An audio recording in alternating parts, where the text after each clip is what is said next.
This is the Grapple with Your Eye podcast, episode 9, Ahileas Bolovan.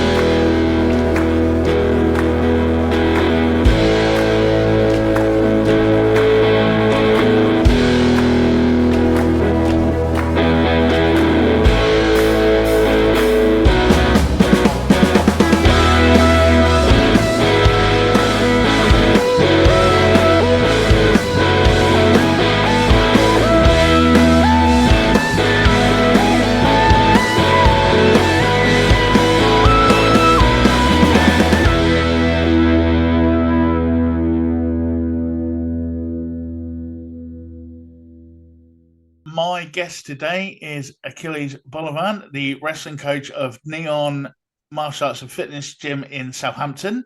Ahileas, welcome to the show. Welcome. Thanks for having me. And no problem at all. And just to get started, like to learn a little bit of who we're talking to. So you tell us a little bit just about your sort of wrestling journey, where you're from, where you discovered wrestling, and sort of where it's taken you. Yeah, so my name is Ahileas Bolovan. I'm almost 40 years of age, so I've been pretty much on the wrestling mats for over 30 years now. I started wrestling at a very young age, freestyle wrestling in Romania, in Eastern Europe. I was pretty much born in the communist regime, and then after the communist regime came down, the country was very unstable, a lot of crimes, quite dangerous place to live, as, the country was, trying to, sort herself out pretty much and, get a bit more stable. And when I was about 7 or 8 years of age, I got jumped by a group of boys. I've got beaten up quite badly. And as kids growing up, we all watch like movies with karate and like Jackie Chan and Bruce Lee and all that, stuff. And as I was getting beaten up and like badly like punched while I was on the floor, I was thinking like, why can't I just stand up and I take these guys down and do this and do that? And I was trying to fight back, but nothing was working, right? So anyway, I got beaten up quite badly. Went home. I was all bruised and bleeding and had a broken nose and all that stuff. My mom gave me a good cleaning and stuff and told me off. And there was that. I just left it, and a few weeks down the line, I was speaking with one of my friends, one of my neighbors from where we from the neighborhood, and then I told him the story, and he said, "Man, you should come down to the wrestling club and learn some." Freestyle wrestling, you'll very likely, benefit you, and in case them boys, will jump you again or whatever, you'll be able to look after yourself. And I was like, okay, I'll give it a go. Why not? So one evening I went to the wrestling club with him, went on the mats, and as soon as we started, wrestling and grappling, never looked back. I was like, this is amazing. And, year after year, I've seen the benefits of it. I've seen my body changing, getting stronger. I was obviously competing and training on a weekly basis. I used to train every single day, 5 days a week, 2 hours a day. I've done that for years and years. And never looked back from things. And moved to UK, came here for a holiday in 2011. After I got married, we came over for a holiday, me and my wife. Had some friends here. We stayed for a week. We stayed for another week. We stayed for a month. And then eventually we really liked the place. And eventually we thought, we're gonna live here for a couple of years. And then we'll see, we'll go somewhere else or we'll go back home. And then, 14, 15 years later, we are still here, still okay. And that's pretty much it. I've started in 2013 I went to a local club that was teaching Brazilian Jiu Jitsu, MMA, Olympic wrestling and all that. Yeah. Started training there with them, and I started training Brazilian Jiu Jitsu myself as well, on top of training and teaching wrestling at the local club. Um, 13 years later, I got myself a black belt in Jiu Jitsu too, and I should say I've stick with with wrestling and martial arts all my life now. So yeah. Okay, then. So, what led to you? Because Neon Martial Arts now is obviously quite a big name on the South Coast with the fact of the wrestling tournament it does through the year as well. What led to the formation of Neon? What made you then take that step to, rather than just sort of being a trainer at a gym, opening your own one? And because that's a big step these days. So I think I started training, as I said, at that local club, and it was okay, but it was no kind of structured, program in place. It wasn't any like kids programs, and so I thought, and no proper like wrestling clubs in anywhere in the south of England. So I thought, because I absolutely love wrestling, I thought, I need to start, some proper classes, a proper like wrestling program where we can get kids from a very young age and get them to the, to the sport and get them on, to compete at local and national level and so on.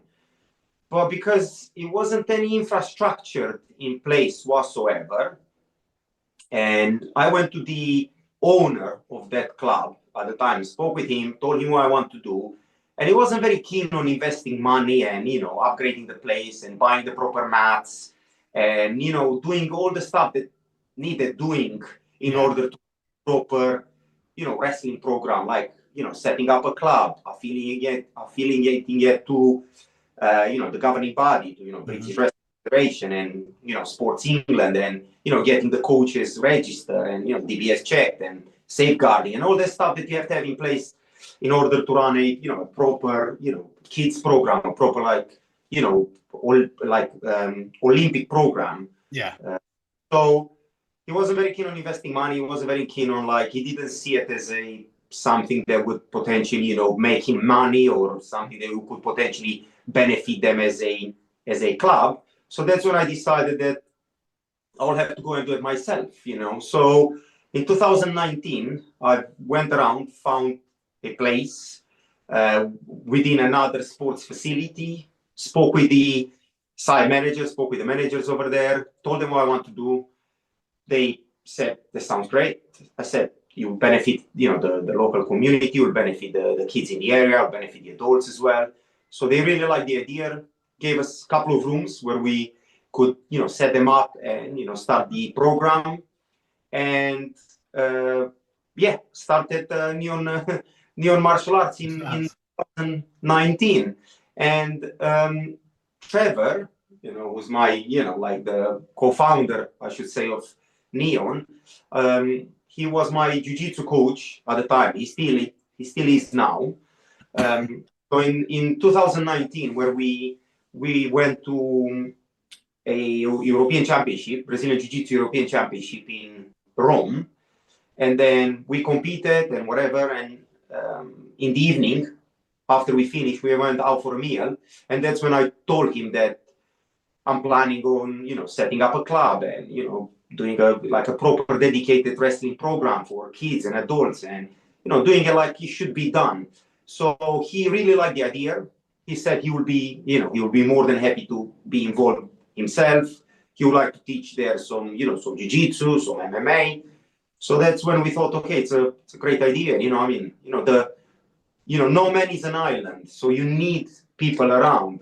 So that's when we got together. We started Neon Martial Arts, and then we had loads of other people joining us, including yourself, who their time, their spare time, effort, and money to make this, program successful. So, 5 years later, loads of kids are, training wrestling, freestyle wrestling in Southampton. We have 2 national competitions running twice a year.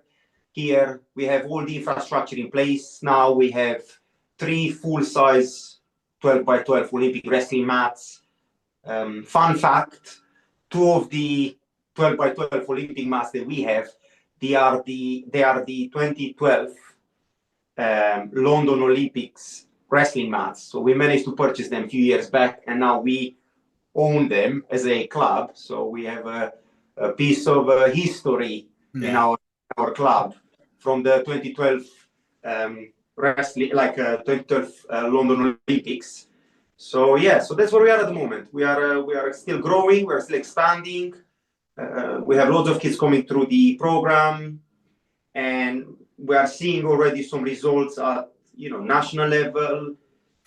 We're still a young, small club, but I think and I believe that within a few years we'll see better results. We'll see more kids taking it up and growing it more. Okay. Well, a lot of the time when you listen to a lot of the sort of martial arts commentaries and UFC commentaries and that sort of thing, they kind of England, even though wrestling or various styles of wrestling came from this country, England or UK is kind of played down as not really having that strong wrestling anymore. I mean, what do you see? You talk a lot about working with young children and that. What do you see? What are your issues with maybe trying to recruit them and building that up? Because obviously it needs to start at a grassroots level to get more people involved. What's your answer? How are you attacking that? So I agree. At the moment, obviously, in the south of England, it was non-existent for the last 56 years. There was no wrestling whatsoever here in this side of the country. So unfortunately, wrestling, it was a very popular sport in England, in UK, a few hundred years ago. You had, Cornish wrestling, very popular wrestling.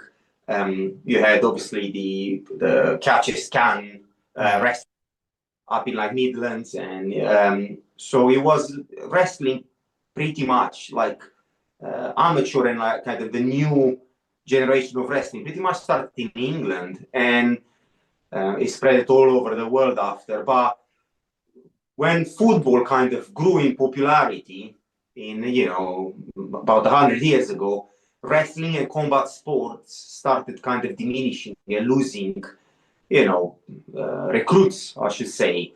So last 50, 60 years it pretty much died off in England, and in the last, I should say now, in the last 20 years or 15 years, it started picking up again. It started to grow again in popularity, and that's mainly because of UFC, because of the rise of UFC. And I think in terms of talent, there are loads of kids. There are almost 70 million people living in England, and the genetics are very good. The kids are very gifted. We see very good and talented kids coming through the doors. We see kids that they grew up doing rugby and some form of physical sports, which are quite popular in England. And as they come and transition into wrestling, they're actually doing very, very well. So the potential and the talent is there. Is trying to get the kids involved. As soon as the kids are on the mat, they love it. They absolutely love it. They want to do it. It's a great sport. It's trying to engage with the parents and convince them that actually this is a very good sport that will benefit their children. So that's where we have the biggest challenge at the moment as a club, or as a sport, I should say, is trying to grow it in popularity within the Hampshire area, I should say. Slowly start to see more and more kids taking up the sport. Now, the other bigger issue we have in the Western kind of English-speaking world is the fact that they use the word wrestling for two different type of sports, right? We have WWE wrestling, which is unfortunately one of the most popular forms of wrestling, and obviously we have the amateur wrestling, which is the Olympic level wrestling, like the freestyle wrestling, the Greco-Roman wrestling, the women's wrestling, So unfortunately, when we advertise that we are running Olympic, when we advertise and we say we run wrestling classes, most of the parents look at it and are like, well, I don't want my kids to do, a show type of wrestling. Yeah. Really hard getting the message across, trying to tell the parents that no, this is actually an Olympic sport. It's the oldest sport in the world. It pretty much turns boys into men. And that's where we have the biggest issue, is the communication between us as a sport, I should say, and the parents. And this is why most of the time when we advertise for classes or when we advertise our program, we never advertise it as wrestling. We just say that we do martial arts classes. The kids start training. Parents have no pretty much clue what type of martial arts the kids are doing. And within, I should say, probably a month or so, by them training and absolutely loving what they are doing, the parents are starting to inquire a bit more about what their kids are doing and so on. And when you break it down to them, they are absolutely, shocked that they never heard about this sport, how beneficial it is, for their children development, and how a good base this sport is for anything else they're going to do in life in terms of, sports, academic, level and so on. So it's a very good foundation sport for children, even if they will decide to take it further, to a, I don't know, international and kind of Olympic level. Even if they don't, I think, training and, doing wrestling as humans, I think it does benefit them. It benefits children a lot. Okay, now what about how's the club dealing with, if you've got some adults who are maybe not done anything before and fancy trying wrestling, or even some of the guys who might be, like you say, doing MMA or jiu-jitsu or something, and they sort of see the wrestling classes on next and they might want to stick around and try it. What do you say to those sort of people? So I have a very good approach, and I actually quite successfully managed to recruit and maintain a good base of adults that actually do and train freestyle wrestling. And most clubs around the world, unfortunately, do not offer adult freestyle wrestling classes part of their program. And it's mainly because most of the schools that actually offer wrestling as a sport, they are aimed at children, college, sometimes university level, kind of athletes. So the age where they are, or the age brackets where the coaches or the programs are aiming at, they are anywhere between 9 to, I should say, 18 years of age, right? So after that, it's not much. It's not much for adults to do. So most adults that want to do freestyle wrestling, they will have to have it part of a, MMA type of program where the rest is purely aimed at self-defense type of wrestling or wrestling for MMA type of kind of style. My approach is different. I teach this amateur sports wrestling, the pure freestyle wrestling. But what I've done, I've adjusted my classes to where anyone can actually do the classes and without the risk of them being injured or, hurt or anything like that. Because, again, unfortunately or sadly, wrestling has this, I should say, this, how to say it, has this reputation of being the toughest sport in the world. And, if you are over the age of 20, you should not step on the wrestling mat because you're going to get hurt. Those wrestlers are absolute animals, and that's not true. You know, wrestling is for everyone. Us as humans, we used to wrestle from the beginning of time. And, you know, men and women used to wrestle even in the older, you know, age. So this is what I'm doing, and this is what I'm kind of encouraging with my students to try and keep them on the mats for as long as possible and as healthy as possible. So the way I've done it, on Tuesdays, I run a hour class dedicated to adults, and I have, you know, beginners, I have intermediate level, and I have some advanced level wrestlers. And within that class, I mainly teach them the fundamentals of wrestling, where we cover all the aerobic, calisthenic type of exercises that are required in order to perform certain moves in wrestling. So like, you know, floor roll, back roll, you know, side rolls, I know, dive rolls, cartwheels, you know, handstand walking, things like that, where we actually develop the body. Then we go into very specific wrestling drills.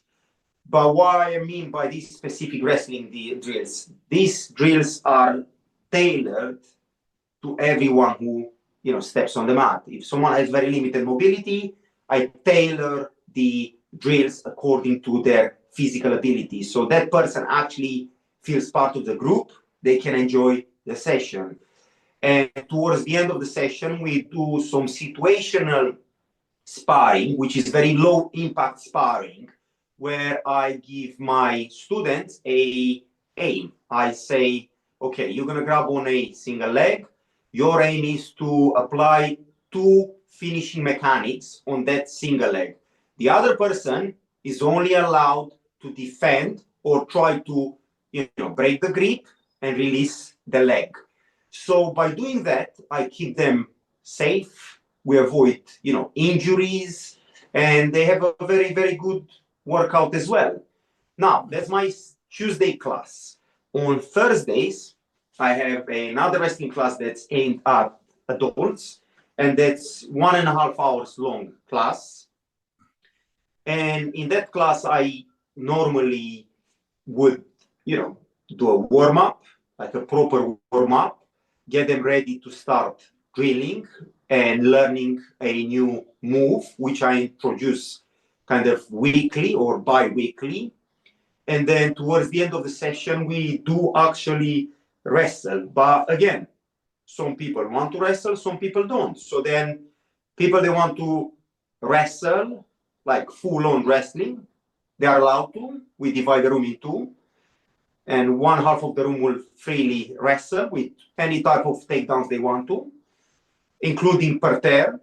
And the other side of the room will just do situational sparring, like we do on Tuesday. So someone will grab a single leg, or they'll go down on the floor and they will try and turn someone from, you know, parterre into a pinning position, and so on. So I try to do it as enjoyable and as, you know, as best as I can, so I can get as many people involved as possible.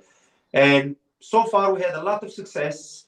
On Tuesday, actually, I had about 25 adults on the mat, which is a big number for such a small club. And out of those 25 people, 4 of them had it as a tester session or as a trial session, and they absolutely loved that. So they are coming back next week for some more. So that's my approach of, you know, recruiting and bringing adults on the wrestling mats.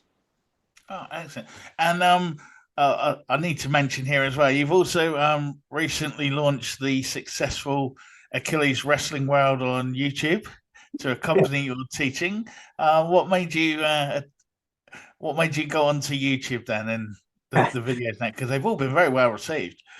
Yes. So actually does very well, the channel, and it's growing. It's growing every week, and it's getting quite popular now. So it wasn't the aim of, you know, having a YouTube channel, but the biggest issue I had was that on a weekly basis or monthly basis, I teach new techniques. I teach all sorts of games, all sorts of variation of moves and things like that. So I have a big library of moves and knowledge stored in my head, but there's no good. You know, if I tomorrow get run over by a bus, I'll take everything with me. So why give back? You know, why put back into this world, right? So after so many years of, you know, being on the wrestling mat, I've pretty much learned some stuff, and I have a kind of my way of doing certain moves, or my way of teaching certain, you know, certain takedowns or techniques. I have my way of, you know, teaching a class, or it's the way I see it. So because the kids and some of the adults in the club suggested that I should start recording the moves in case at some point later down the line they would like to go back and review the moves and kind of, you know, refresh their memory, I decided that the easiest and the best way to do it would be to upload them on YouTube, where anytime they want, they can just go on, look for the move, and refresh their memory, or, you know, practice the move. So I started that in 2024, and my aim was to record the one kind of year, you know, curriculum, pretty much of moves that I've taught in 2024. So that, you know, I've done it. I've uploaded pretty much all the moves in 2024, and then, you know, it kind of took off a bit. So some of the videos done really well. A lot of people really enjoyed the videos and my style of teaching, despite, you know, having a very strong Eastern European accent. People still really like the way I teach, and I break down moves and I explain. So a lot of them, you know, they're giving me suggestions, or they're asking me for help with certain moves. So every now and then I just go back in the wrestling room and I film the technique and I upload it on YouTube so people can see it. And, you know, we live in a, you know, bro, we live in a wonderful world. So we are so lucky to have access to, you know, to YouTube and all this information out there. So I think will be as I said, will be a shame not to give back to, you know, to the world and to the community. And as I said, you never know. I may be here for another year. I may be here for another 40 years. I don't know how long God will, you know, want me, you know, around. So whilst I'm here, I might as well just make the most of it. So, you know, later on, people can go back and, you know, see and learn, or see my way of doing those moves, or my way of teaching wrestling. So that's primarily why I've started the YouTube channel. And as I said, now it's, you know, it's actually doing all right. I may soon become a YouTube, content creator. One of its own, yeah. What now then are your sort of aims and goals with the wrestling club? You know, both with children and adults, because, you know, you've sort of told us about what's going on and what you're doing now, and how you built it up. Looking towards the future now, what are your targets for it? So, you know, like, so far the club has been growing and it's been doing really well. We have these two national level competitions that we are running. One in May, it's coming up in, you know, a couple of months time now, well, 3 months from now, and the other one in July. So we are focusing on those, and, you know, trying to, you know, grow them and making them a bit more popular, so they do become a permanent fixture in the British wrestling competition calendar. Yeah. They're already running it for about 3 years, but I think because it was non-existent here in the south of England, and there were no competitions being run in the south of England for, I don't know, probably never. To start with, I think British wrestling didn't have the faith that this will be a thing that will eventually, you know, take off and be a regular thing happening on a yearly basis. So I think now, after 3 years of doing it, proving that we are actually very passionate about it, and we are actually very driven to making it, as I said, a fixture. I think now we're seeing a bit more kind of not necessarily like success, but we see them being a bit more positive about how this would eventually become a big thing. That's one thing that, as I said, we are focusing as a club at the moment. As you know this very well, it's tough running them, because most of the time we end up running them at a loss, sadly. So it still needs time to grow them. So they may take another year, they may take another 5 years.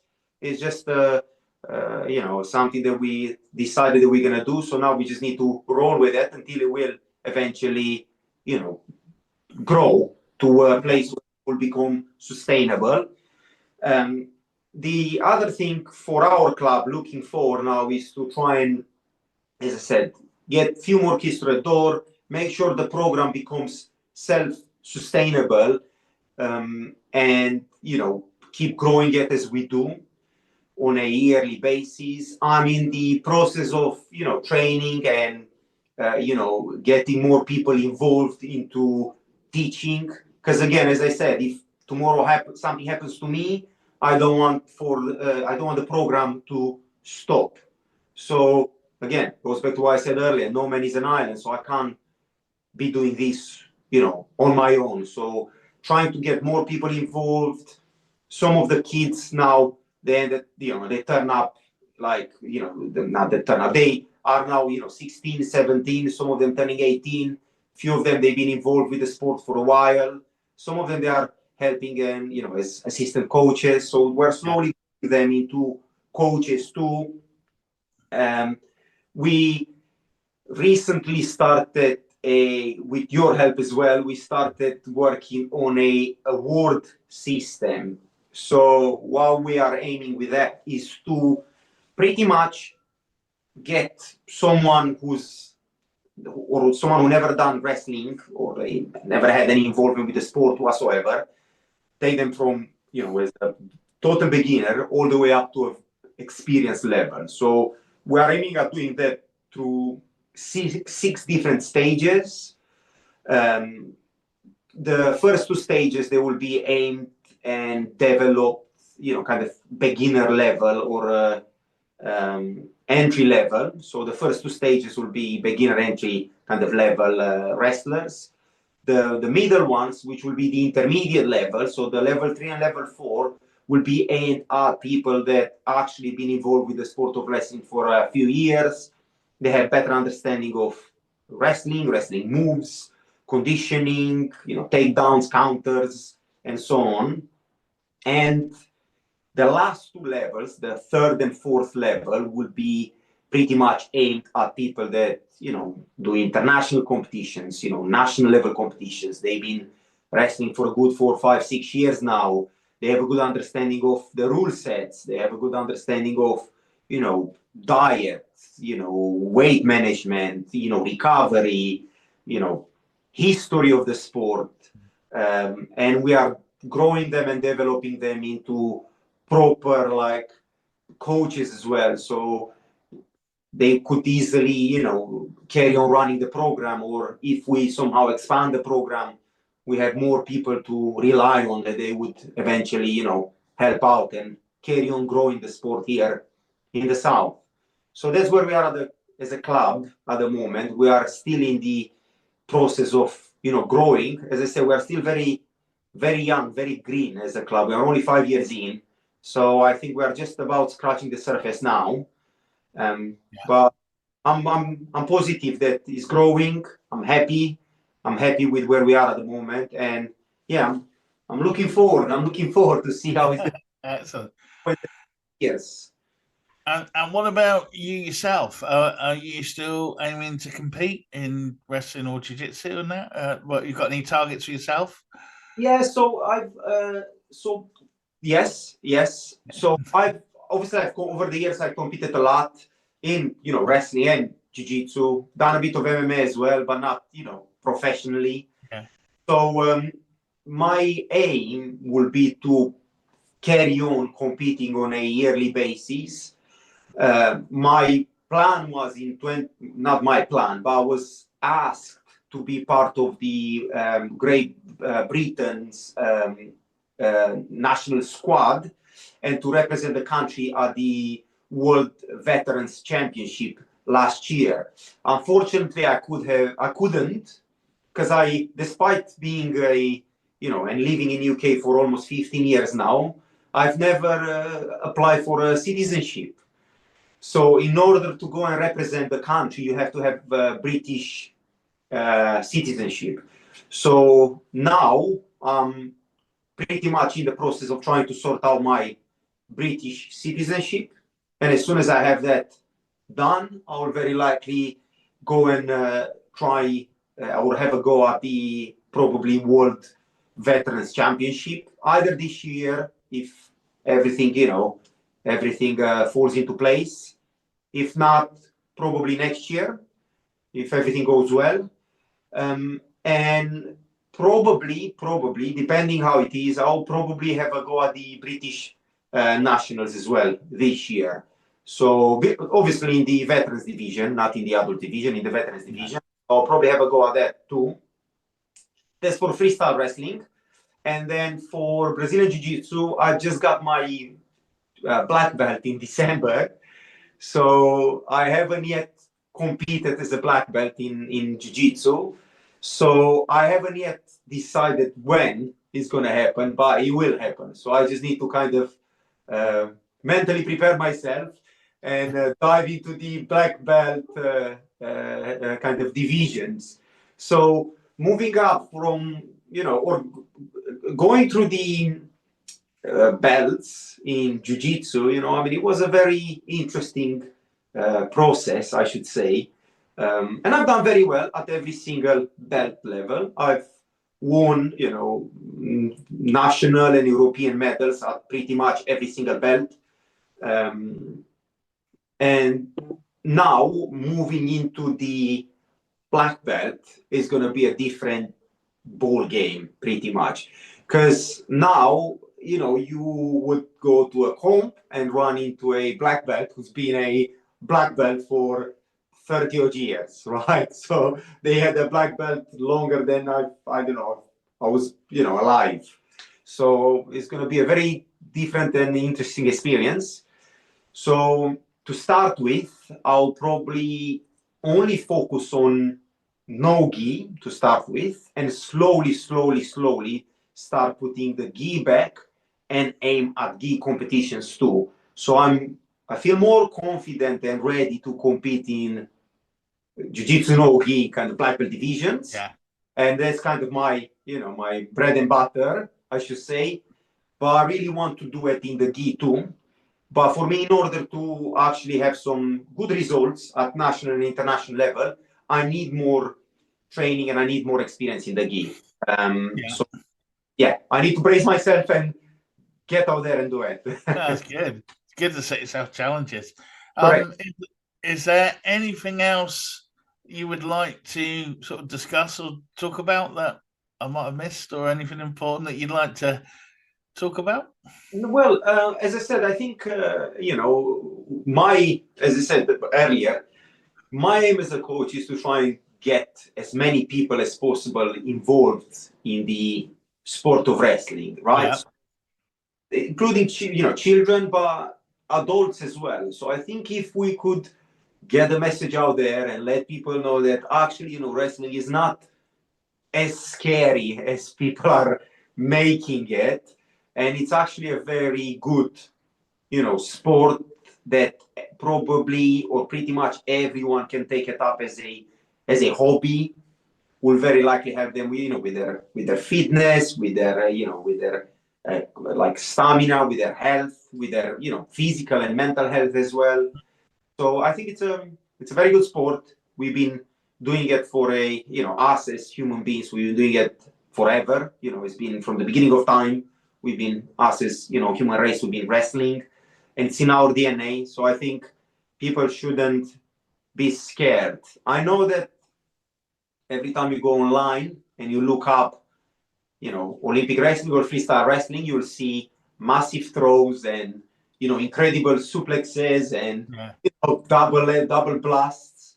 So I think pretty much they put people off from taking up the sport. So I think the way we present the sport has to change, and this is why Brazilian Jiu Jitsu became such a popular sport since the kind of the 90s. Not only because of the rise of UFC and the Gracie family and so on. I think because of the way they marketed the sport. They market the sport as a very effective form of self-defense, a very effective way of, or a very effective form of not necessarily only self-defense, but a very effective martial art that can be used in combat, like MMA and so on.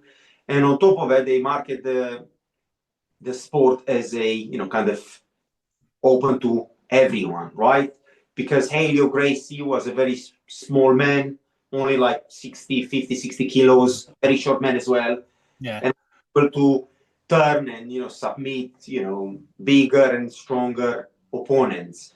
So the way they presented the sport kind of attracted and made so many people wanting to, to be part of it and doing it, which I think is a good thing. But ourselves, like the wrestling community, actually, by only showing that aspect of the sport, it's more damaging than actually kind of attracting people into the sport. And we see that not only with adults, we see that with kids too. Because sometimes if you only tell a parent that, to go on Google or to go on YouTube and YouTube, Olympic wrestling highlights, they'll never bring their child to wrestling, because the only thing there will be a massive suplex, someone being thrown on their head. So any parent looking at that, they will say, I don't want my child to do that. He's going to get hurt. Where Brazilian Jiu-Jitsu will show a different aspect of the art.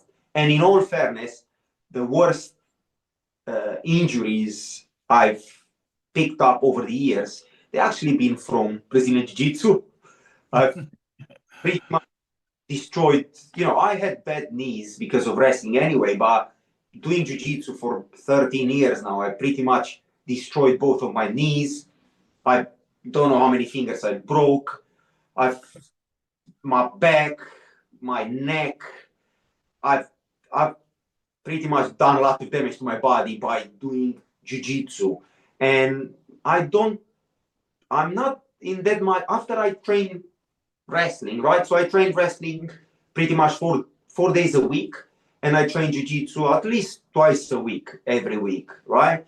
So I'm not as sore as I am. I'm not as sore after the wrestling classes as I am after the jiu-jitsu classes. So sometimes after the jiu-jitsu classes, I need to take a day or two to recover minimum in order to be able to go back on the mat and either do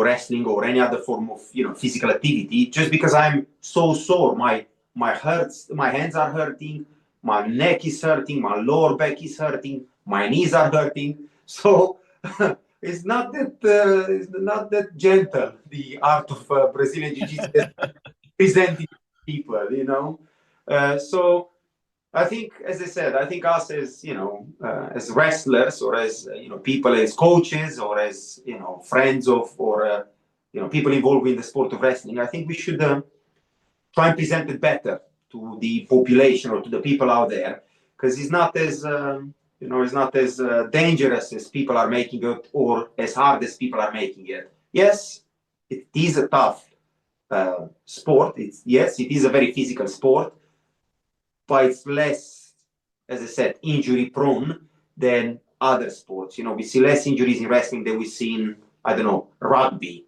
or less injuries. We see less injuries in wrestling than we see in, normal football or soccer. You know what I mean? Yeah. So I think it's a pretty safe sport, and it's a very good sport. So I think if we could get the message out there and try and convince kids, and as I said, adults as well, try and get involved in the sport. I think it would be great. Excellent, excellent. So if anyone listening to this or watching this wants to get hold of you, what's the best way for them to contact you? Well, they can always go on our website, which is neonmartialarts.com, and that's where we have pretty much all our kind of information regarding the club, all the other things that we are teaching and doing at Neon, our competitions as well. Myself, as you said earlier, as you mentioned earlier, I have a YouTube channel which is called Ahileas Wrestling World, so they can go and watch that. Want to learn a bit more wrestling, technique, and wrestling, pretty much wrestling related stuff. So they can head to YouTube and do that, or learn from there. And myself, I don't do much social media, unfortunately. I'm pretty absent of social media platforms. I do have a Instagram account, but don't use it. I don't even have the app on my phone or my laptop, so I probably haven't used it in 2 or 3 years. And then, so probably then email you through the website. Then that would be the best.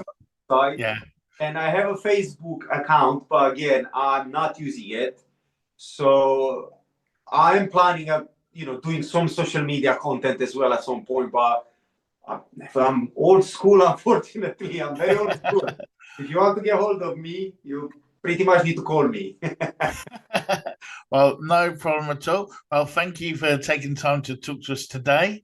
And I'll get all those put in the links for you and the show notes, so people will be able to click on that and follow you. Yeah. Well, thanks for having me, Brad. And always a pleasure, sir. Always a pleasure. Okay, thank you. Cool. That was episode 9 of the Grapple of Your Eye podcast with our special guest this week, Ahileas Bolovan. We will be back next week with another guest. In the meantime, please take a look at our YouTube channel and like and subscribe. Please like and subscribe as well on your various podcast devices. We're on Apple Podcasts, Spotify, and all the others. You can also follow us on social media on Instagram, Facebook, Blue Sky, and all the others. And obviously keep up to date at our main page, the grappleofyoureye.com. I've been your host, Brett Summers, and I shall see you next week. Until then, stay safe and stay on the mats.